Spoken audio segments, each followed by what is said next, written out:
HBCU Game Day here at Bragg Memorial Stadium, where FAMU head coach Quinn Gray just announced his inaugural signing class.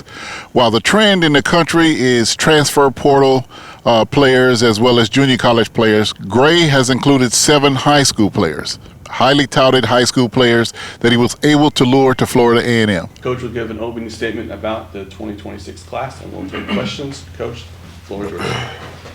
Come on, Sinclair. Well, first of all, appreciate you guys being here. Obviously, for us, this is the first of many, right? Opportunity to continue to build this program back to what we want it to be and where it once was. And with that, you know, our approach towards recruiting is a strategic one, with making sure that we own and try to make sure that we take back what's rightfully ours, and that's the state of Florida. And for us, you know, the ability to get some homegrown talent as well as some talent from in and around the state of Florida has been tremendous for us. Our coaching staff has done a really good job of being able to round up talent that will help us hopefully take this thing to championship levels. What you'll see throughout this recruiting class is really, really athletic guys at all positions, from the offensive line perspective all the way down to the specialists. I think for us, you know, the more athletic you are, the better off you'll be in terms of the game of football, because we know in this game of football, back in the day, most of the athletes played offense. And nowadays, most of the athletes are on the defensive side of the ball. So for us, we focused in on athletic guys that had championship pedigree, as you'll see throughout this class, guys who knew how to win, have been in winning programs, understand what it feels like to play after the season, you know, because that's something that we want to do and help these guys realize those dreams and goals of playing in postseason play. So for us, those were some of the things that we sort of kind of focused in on when it came down to our recruiting process from a portal standpoint, in terms of digging back in their past and understanding where they come from. And then also just from a high school standpoint, and the guys that we're bringing in that will develop into the players that we want them to be. Because at the end of the day, we think, you know, the high school ranks are still flooded with great talent. And for that, you know, I think in what we were able to secure in recruits, you'll see that high schools are still flooded with talent. So with that, we'll open up the floor. Coach, everything you just mentioned kind of fits Jaylen Johnson from Thomas County Central to a T. Can you talk about the decision to get him? He wasn't highly recruited, which everybody at WCTV thinks is kind of crazy, considering he led one of the greatest Georgia high school teams to the championship. Talk about the decision to get him and how happy you are to see what he can do here at FAMU. Well, it wasn't a decision to get him. It was a decision to recruit him. It was his decision to choose FAMU. And for us, you know, for all intents and purposes, it was about just showing him what we were able to offer him. And that's a quality education and opportunity to play some good football. Our quarterback room will be tremendous, in my opinion, this upcoming year, with the addition of Jaylen to the room, with Isaiah Knowles and James Hayes, who transferred in, and then also Armand Parker, who's already on campus. But with Jaylen coming in with his pedigree and having the opportunity to have a guy on the team that's a 2-time state champion, who's thrown for or had a total of over 100+ touchdowns in his high school career, and just being able to lead and guide a team to a championship, it speaks volumes, right? Especially from the quarterback position. So for us to have that type of talent on our team, who is a guy that was very, very high on our board, and the opportunity to have him and still be able to get him into the university is big for us, because he had the pick of the litter in my perspective. Was he under-recruited? I think he was, but at the end of the day, he wasn't under-recruited by us, and that's all that truly matters. So Jaylen will bring a definite definite competitive edge to the room, and we're looking forward to that competition. Coach, it appears, looking at the recruits and the people you're bringing in, you took advantage of bringing some guys home. Absolutely. And that has always served FAMU well. How important was it to get guys that we may not have gotten in the first round, but now have an opportunity to utilize them? Well, that's always big, because you got guys that leave the Big Bend area to get away from the Big Bend area. You know what I mean? Because a lot of times when you grow up in the area, you just really want to get a feeling of something different, right? And for us, being able to secure some guys that left at once and then bring them back home to play in front of their home crowd is a tremendous thing for us. So guys like Chase Gillespie is one of those guys that went off to Vanderbilt, an all Big Bend player back when he was in the Big Bend, and will graduate here in May from Vanderbilt. So to bring that type of pedigree from Vanderbilt, and then also understand what you're coming home to do in terms of finishing out your career is going to be tremendous. But it was really strategic for us to try and keep our homegrown talent here in the Big Bend. You're talking about Jaylen Lurie from Florida High, the Peter Ward Offensive Wide Receiver of the Year from the Tallahassee Quarterback Club. You know, you got Malik Denmark from Lincoln. That's who's already on campus, who was a mid-year signee for us out of Lincoln High School.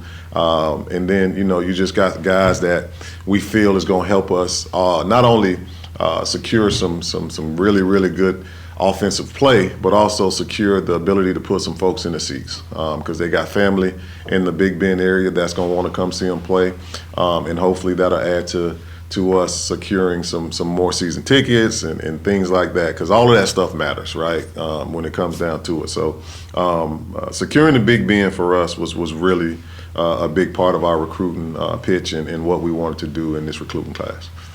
Joe? Coach, I got a two-part question for you. Firstly, first, congratulations on your first signing class here. Thank you. But one thing I wanted to know was what is something that you sell recruits on coming to FAMU?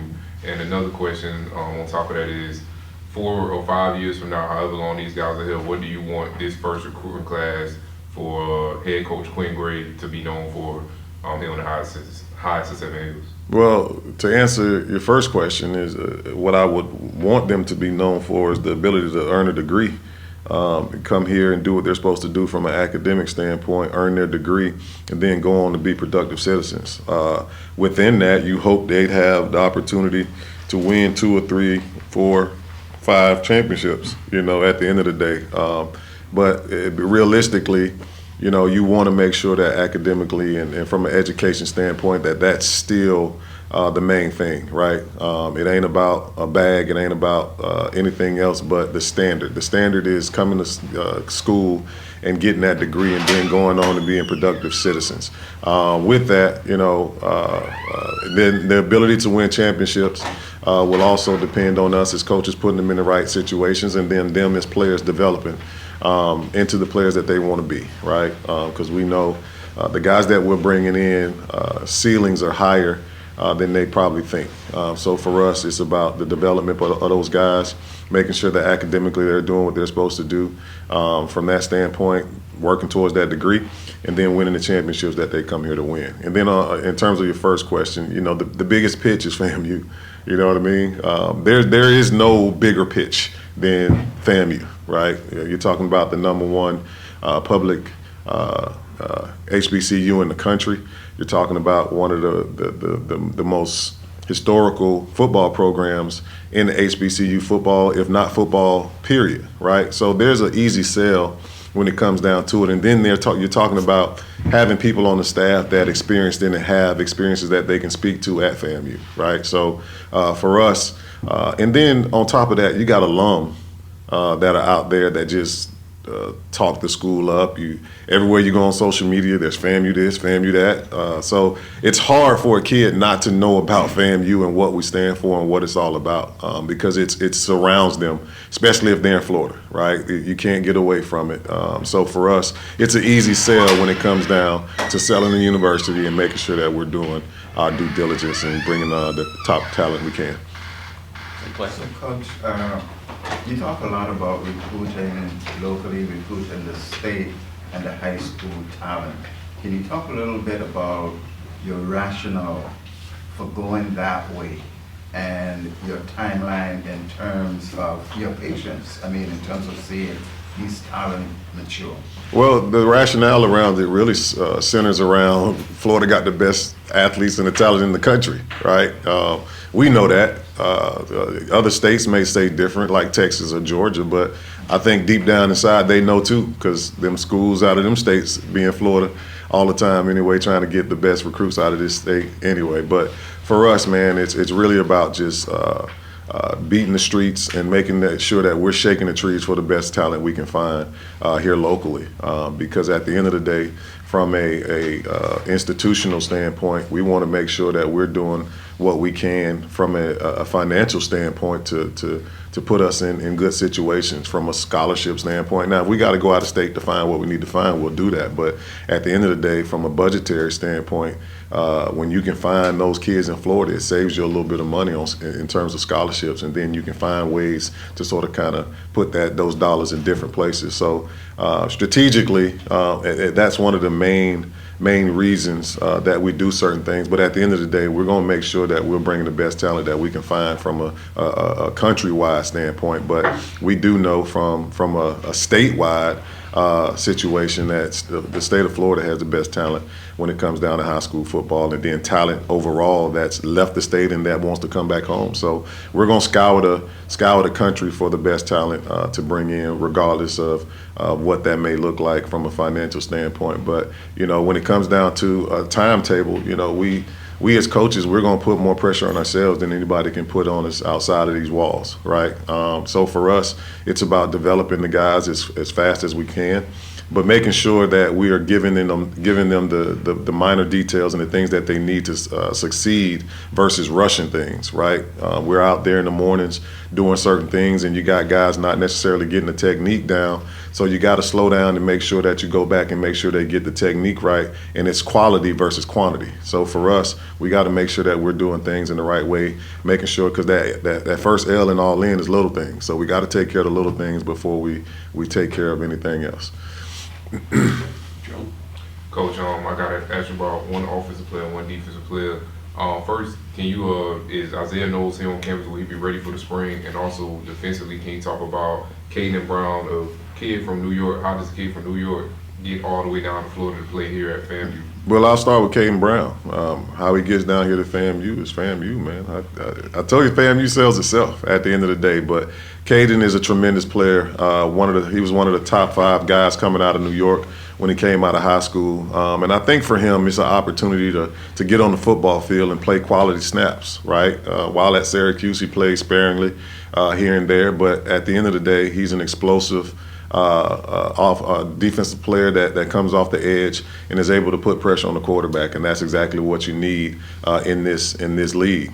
We know in the SWAC you got guys like Andrew Body and other quarterbacks that are very athletic, so you got to have some athletic guys that chase the quarterback, right? So for us, it was an opportunity to get a guy that we feel can help us in that realm in terms of putting pressure on the quarterback, and then making sure that, again, we're putting guys in this environment with championship pedigree, right? Syracuse has done a tremendous job, maybe not this past year, but before, doing a good job of developing guys and making sure that they're putting them in great situations to be successful. But for us, as we said, we'd like to find our guys in Florida, but at the end of the day, we're going to extend our arms wherever we need to make sure that we're bringing in the best talent. Isaiah Knowles will be here, and he's going to be very instrumental in the process of making sure that we matriculate and get this offense going, right? Obviously, we're not promising Isaiah anything because he has to come here and compete, right? But at the end of the day, he definitely will be a key point in that quarterback room and in the offense, and helping people understand what we do and how we do it, because he's done it, right? So for us, it's about the ability to get him acclimated to how we do things at FAMU, the ways of FAMU, and then just getting used to being in a new city and a new environment. But other than that, from a football standpoint, I think that's something he does well, and we ain't gonna have no issues with that. Coach, you put out an invitation for walk-ons. That's something, I mean, I don't know last time I saw something like that. You really taken it back to getting the talent. Talk about how genuine that is and your expectations of what you hope that the return on that investment. Well, what I do know is the place that I'm coming from, some of our walk-ons ended up being first team all-conference guys, right? And when I was here as a player, we had walk-ons that ended up being all-conference guys. So what we fail to realize, or sometimes you fail to realize, is there's guys walking around your campus that are all state football players that have just decided to go to school and may have felt they were recruited, so they just felt their careers were over and things like that. So to give those guys an opportunity to come show their talent if they feel like they can still do it is something that we welcome, because at the end of the day, not to sound like free talent, but at the end of the day, it's a guy that may be able to come help you and later on down the line turns into a player that helps you win a championship, right? So we open up our doors to make sure that we shake every tree and walk every street that we can to find talent. As the NFL does, they turn over every rock and to try and find talent wherever they can. So if there's talent on our campus, why not invite it out to see if they fit into what we do and who we are? Coach, can you, I know you mentioned Jaylen Lurie a little bit. Can you talk about what you think he'll be able to bring to this team, and then also talk about hammering this wide receiver class and bringing in a lot of new wide receivers? Well, just from a standpoint of what he's done, from a standpoint at high school, he was first 1,000-yard receiver in Florida High history. So that speaks volumes in itself, because there's a lot of talent that has come out of Florida High in the past. But we have a plethora of talent in that wide receiver room. I think right now Coach Dugans is overloaded with talent, to be honest with you. So his job gonna be hard. I ain't gonna sit here and lie to you. So, but it's a great situation to have, right? When you got guys in the room, that's gonna make your job hard in terms of who do you put on the field, right? Because at the end of the day, there's only one ball that goes around. So and on top of that, we like to run the ball too. So you know how sometimes you get these divas at the wide receiver position, but our guys will understand there's more to the game than just catching footballs, right? But the class with Jaylen Lurie and Malik Denmark, and you got Joseph Young coming from FAU. You got Mike Peterson coming from the University of Florida. You got Corey Petty coming from Albany State. All these guys are really going to add value to that room. And you're talking about a guy like Corey Petty coming from Albany that knows the offense. So if you look at it, almost every room that we have has somebody who has done what we've done in the past 3 years that's going to help these guys get to where we're trying to get. So you're talking about the ability for that transition that we talk about, right? And then that culture, because these guys understand what the expectation and the standard is from a program standpoint in terms of what we're looking for. So that's going to help us tremendously just moving forward and helping turn the culture into the standard that we want it to be. Any more questions? Coach, at Albany State, one of your biggest successes, people might say that last season was your biggest success, but you turned the academic side around to a very good, excellent college GPA. Have you zeroed in on how to emulate that here at Florida A&M? Yeah, I think the biggest thing is just getting everybody on the same page, right? From a communication standpoint, from our office in over at Gallimore Power Fieldhouse to over across the street, right? To making sure that our academic folks understand that our guys are going to be where they're supposed to be when they're supposed to be there, right? I'm not sure what happened in the past, because that really doesn't matter to me. But moving forward, our guys are going to be respectful. They're going to go to class and they're going to do what's asked of them, or they won't be here. As simple as that. We were held to a standard when I went to school here from an academic standpoint, and for me, that's the reason I'm sitting in this seat today, because I was able to get my degree from here and make sure that I put my best foot forward to earn that degree, and that's what we got to do, because I really feel like if we develop them as men, they'll be the best football players they can be. But if they're being developed as men and making sure that they're holding themselves accountable and making sure that they're living up to the standards that's set for them. Because I always believe that discipline ain't what you do to people, is what you do for people, right?